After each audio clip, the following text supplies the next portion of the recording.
నమస్తే, welcome to our channel. నేను పద్మిని. ప్రస్తుతంతో పాటు ప్రముఖ ఆధ్యాత్మికవేత్త, సూర్య ఉపాసకులు, సన్ స్పిరిచువల్ సొసైటీ ఫౌండర్, అలాగే వెజిటబుల్ ప్రాక్టీషనర్ విక్రమాదిత్య గారు ఉన్నారు. మాట్లాడదాం. సార్ నమస్తే. సార్ సూర్యోస్మి తల్లి.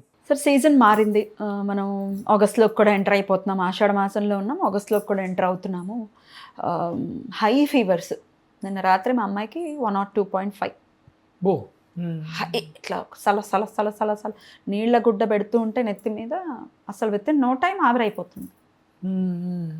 మొన్న అంతకుముందు 1 వీక్ బ్యాక్ సేమ్ సిచ్యువేషన్ బాబుకి.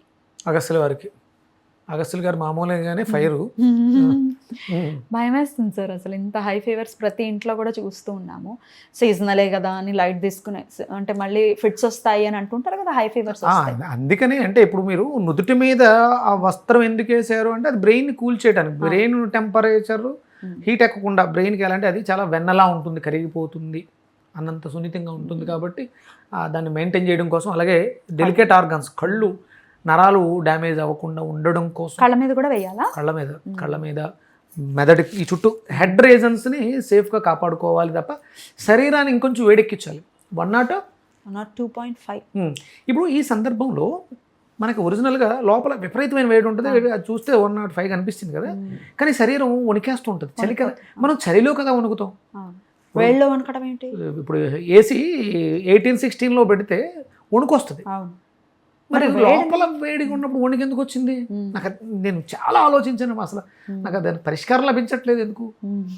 విపరీతమైన టెంపరేచర్ ఏంటంటే 105 ఫీవర్ ఏంటంటే శరీరం వణకడం ఏంటి ఇదంతా?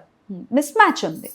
మన లోపల ఉన్నది ఒకటి, బయట వస్తున్న మిస్ మ్యాచ్ ఉంది కదా. Miss match. దాన్ని ఎలా మ్యాచ్ చేయాలి అంటే శరీరం ఉష్ణేన శీతలం అని అడిగింది. లోపల వేడుంది. ఎందుకుంది?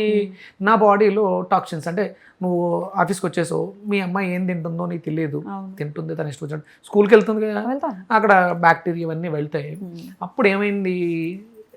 నీ పోషణలో, నీ పాలనలో నువ్వు పెట్టిన ఫుడ్ తనలో ఇమ్యూనిటీ సిస్టమ్ యాక్టివ్ చేసి లోపల బ్యాక్టీరియా ఉంది, దాన్ని చంపుదాం పదా అంది. అందుకని వేడిని లోపల ఎక్కువ వేడిని క్రియేట్ చేసింది. 105 అంతకు మించి ఫీవర్ టెంపరేచర్ పెరిగితే నీ లోపల ఆర్గాన్స్కి డ్యామేజ్. అంతవరకు తను సేఫ్గా చూసుకోగలిగింది. తన శరీరానికి తనకున్నటువంటి సెల్ఫ్ స్పృహది. ఇప్పుడు ఏం కావాలని అడిగింది? నేను లోపల నుంచి టెంపరేచర్ వేడి చేస్తున్నాను, మీరు బయట నుంచి ఫ్యాన్లు అవి పెట్టి చల్లబడి చేస్తున్నారు, నేను కూల్ అయిపోతున్నాను. అందుకని ఏం చేయమంటుంది? చలిచ్చింది. అప్పుడు ఏం చేస్తావు? చలేస్తున్నాను కానీ రగ్గులు కప్పుతావు, దుప్పటి ఒకటి సరిపోదు, కప్పేసావు. అప్పుడు ఆటోమేటిక్గా లోపల ఉన్న వేడి ప్రొటెక్ట్ చేయబడింది. ఆ హీట్కి అది స్టీమ్ అయిపోయింది. లోపల ఉన్న బ్యాక్టీరియా చచ్చిపోయింది. చచ్చిపోయిందని తెలిసింది దానికి. వెంటనే అమ్మాయి దుప్పట్లు తీసేయాలి, పట్టేస్తుంది, తీసే, అర్జెంటుగా తీసే. అది అప్పటి వరకు ఎన్ని దుప్పట్లు కప్పునే చలాగదే. అంటే ఆగలేదు అంటే ఇంకా కావాలి, ఇంకా కప్పు, నేను ప్రొటెక్ట్ చేసుకోవాలి.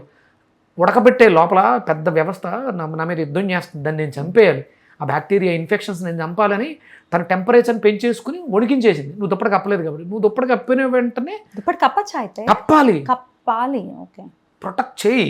వేడి బయటికి పోకుండా ఆపితే లోపలే చచ్చిపోద్ది. ఎప్పుడైతే చచ్చిపోయిందో ఈ లోపు ఇప్పుడు ఏం చేయాలి? బయటికి గంటేలు ఉంచుకోకూడదు. చచ్చిపోయిన డెడ్ బాడీ సెల్స్ లోపల ఉంటే ఎలా కుదురుద్ది? చెమట పట్టేస్తుంది, అంటే బయటకు గంటేస్తుంది చెమట ద్వారా. అప్పుడు దుప్పటి ఉంటే చెమట పట్టదు దుప్పట్ల. అందుకని చెప్పేసి దుప్పట్లు తీసేయండి. అంతే శుభ్రంగా కారిపోయింది, జ్వరం తగ్గిపోయింది. అంటే ఈ లోపల సేఫ్. బ్రెయిన్కి డ్యామేజ్ అయ్యి ఫిట్స్ అక్కడ నుంచి వస్తాయి. అంటే ఆ నర్వ్స్ డ్యామేజ్ అయితే ఫిట్స్ వస్తాయి, చాలా రకాల కాంప్లికేషన్స్ వస్తాయి. అందుకని ఫోర్ హెడ్ మీద, తల మీద, కళ్ళ మీద సెన్సిటివ్ ఆర్గాన్స్ని ప్రొటెక్ట్ చేసుకోవాలి.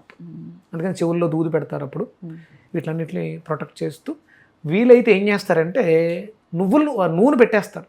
అవును, నెత్తికి మాడుకు నూనె పెట్టేస్తే కూల్ అవుతుంది. ప్లస్ ఒంటికి పెట్టేస్తే లోపల నుంచి వేడి బయటికి పోకుండా ఆపేస్తుంది జిడ్డు. ఇక్కడేమో కూల్, ఇక్కడేమో హీట్. ఆటోమేటిక్గా చేసేటువంటి అసలు మన ఋషులు అంత అద్భుతంగా మనకి ఇచ్చారు దీని గురించి. ఫీవర్ తగ్గిపోయింది. ఫీవర్ ఉన్నప్పుడు శరీరం సహకరించదు తినటానికి. లోపల రిపేర్ చేసే వ్యవస్థ ఒకటి పనిచేస్తుంది. నువ్వు ఫుడ్ పెట్టేస్తేమో నువ్వు భయంతో నోరు చేదుగా చేస్తుంది. గేట్వే ఆపు, నేను లోపల పని చేసుకుంటానంట. బలంగా మనం ఏదో తినకపోతే ఎలాగా వీక్ అయిపోతాం అంటాం. కానీ ఆ టైంలో వీలైతే చేదుగా ఉండేవి ఏమన్నా ఇవ్వగలిగితే. ఏముంటాయి చేదుగా? కాకరకాయ, ఇంకా కాకరకాయ, ఇంకేముంటాయి చేదుగా? నిమ్మకాయ తొక్క, నిమ్మకాయ తొక్కలు, వేపాకులు, వేపాకులు. కొంచెం ఆ రుచి ఇస్తే చాలు, అది చూసుకుంటుంది లోపల వ్యవహారం. అంటే ఆ మెటీరియల్ అవసరం, నాకు రుచిగా ఉండేవి పెట్టకూడదు. మనం నువ్వు ఏం పెట్టినా రుచించదు, అది ఒక గేట్వే. కానీ ఇప్పుడు చేదుగా ఉంది, కాకరకాయ చేదు అనిపిస్తుందా? అనిపిస్తుంది. చేదులో ఉంటే ఇంకా చేదు అనిపించటం ఏంటి? తెలియదు. అనిపించదు. అంటే ఒకవేళ ఏదన్నా ఇవ్వాలి అనుకుంటే ఆ టైంలో పెట్టాల్సినటువంటిది అది. అలాగే ఫీవర్ పెరిగిన వాళ్ళకి ప్లేట్లెట్స్ పడిపోతుంటాయి. బొప్పాయి ఆకు ప్లేట్లెట్లు పెంచుద్దా? టేస్ట్ ఎప్పుడు చూసా? కఠోరమైన చేదు, అది కాలకోట విషయంలో ఉంటుందా? చేదు అంటే కొంచెం తేనె కలిపిస్తాం. అంటే ప్లేట్లెట్స్ ఫీవర్ ఉన్నప్పుడు ఒకవేళ అంటే ప్లేట్లెట్స్ పడిపోయానే భయంతో కాదు, చేదుగా ఉండే పదార్థాలు, నిమ్మకాయ తొక్క చేదుగా ఉంటుంది, అది ఎనర్జీ లెవెల్స్ పెంచుద్ది. అంటే ఫీవర్ ఇంకొంచెం త్వరగా తగ్గడానికి అద్భుతంగా ఉపయోగపడుతుంది. ఇలాంటివి ఇవ్వాలి. మరి ఎట్లా కరెక్ట్గా ఇప్పుడు చిన్న పిల్లల దగ్గర నుంచి పెద్దవాళ్ళకైనా ఎట్లా చేయమంటారు? చిన్నపిల్లలు అయితే స్పూన్ అమ్మ, పెద్దవాళ్ళు అయితే ఒక 50 ml లిక్విడ్, ఒక 2 నిమ్మకాయలు జ్యూస్ చేసుకుని తాగేస్తే తొక్కతో సహా చిన్న అల్లం ముక్క వేసుకుని, అలాగే కొంచెం కాకరకాయని కొరికి నమిలి ఊసేయండి, మింగాల్సిన అవసరం లేదు, అది చూసుకుంటుంది. ఏమీ తినకండి. లంకణం పరమౌషధం. లోపల నీ సెల్ఫ్ మెకానిజం, ఇమ్యూనిటీ సిస్టమ్ బాగుంది. నీకు ఫీవర్ వస్తే హ్యాపీ ఫీల్ అవ్వు, నీకు విరోచనాలు అయితే హ్యాపీ ఫీల్ అవ్వు. అంతే తప్ప విరోచనాలు అవుతున్నాయని చెప్పి ట్యాబ్లెట్ వేసి ఫీవర్ వచ్చిందని పారాసెటమాల్ వేసి డోలో 650 వేసి, ఒకవేళ అంటే కోవిడ్ ఇలాంటి వైరల్ బయట నుంచి వచ్చే ఫీవర్స్, ఇవి సెల్ఫ్గా మన లోపల వచ్చినటువంటి ఫీవర్కి భయపడాల్సిన అవసరం లేదు. ఒక 1 day, ఒక 6 hours మధ్యాహ్నం వరకు చాలా జాగ్రత్తగా చూసి ఇవి చేస్తే తగ్గిపోతుంది.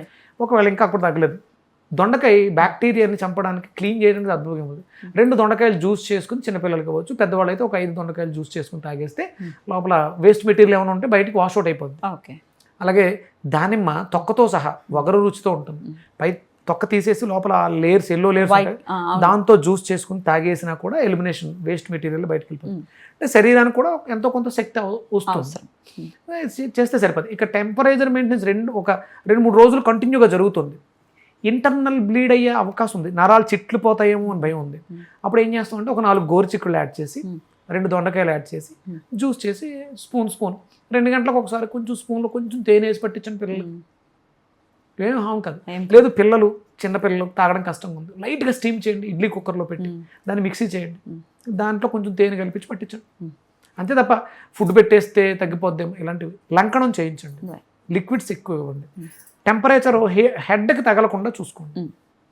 చెవులో నూనె వేయటం అనే సాంప్రదాయం కానీ, కళ్ళకి కాటికి పెట్టడం అనే సాంప్రదాయం కానీ, తలకి మాడుకు నూనె రాయడం అనే సాంప్రదాయం కానీ, మనల్ని మనం రక్షించుకోవడానికి మన ఋషులు మునులు మనకు అందించినటువంటి అద్భుతమైనటువంటి విజ్ఞానం ఈ రోజుల్లో పోయినాయి. జ్వరం వచ్చింది, ఏదో జరుగుతుందని కానీ ముందు ఫస్ట్ మనకు గుర్తొచ్చేది హాస్పిటల్. ఓకే, ఫస్ట్ ఎయిడ్ తర్వాత ఫస్ట్ మనం ఏం చేయగలం, ఇది మనకి మన ఇంట్లో, వంటింట్లో మనకు కంట్రోల్ అవుతుంది.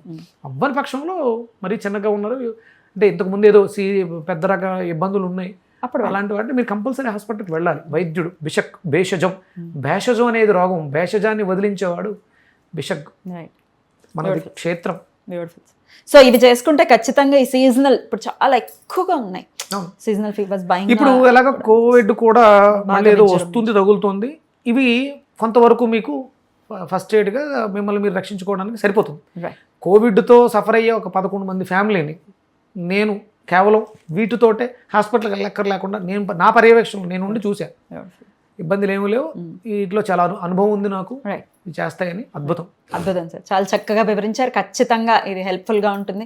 ఏం చేయాలి, లేకపోతే జోలికి వెళ్ళలేక భయం వేస్తుంది, చిన్నపిల్లలకి ఇవ్వాలంటే భయం కదా, అన్నిట్లకి వేసేయాలి అంటే చక్కగా హోమ్ రెమెడీస్. ఫస్ట్ మనం మెడిసిన్స్ని అవాయిడ్ చేయాలి. కెమికల్ రహిత వ్యర్థ పదార్థాలు, టాక్సిన్స్ అన్నీ అవి లేని భారతదేశాన్ని చూడాలనుకున్నప్పుడు మన చుట్టుపక్కల చాలా ఉన్నాయి. అవన్నీ చిన్న చిన్నవి. ఆ జ్ఞానం స్పృహ లేక మనం ఈ మందులతో జీవితాలని నాశనం చేసుకుంటాం, ఆయుర్దాయాన్ని తగ్గించుకుంటాం. ఖచ్చితంగా మార్చుకుందాం. చాలా చక్కటి విషయాన్ని తెలియజేశారు సార్, కృతజ్ఞతలు. నమస్తే సార్. సూర్యోస్మితలే.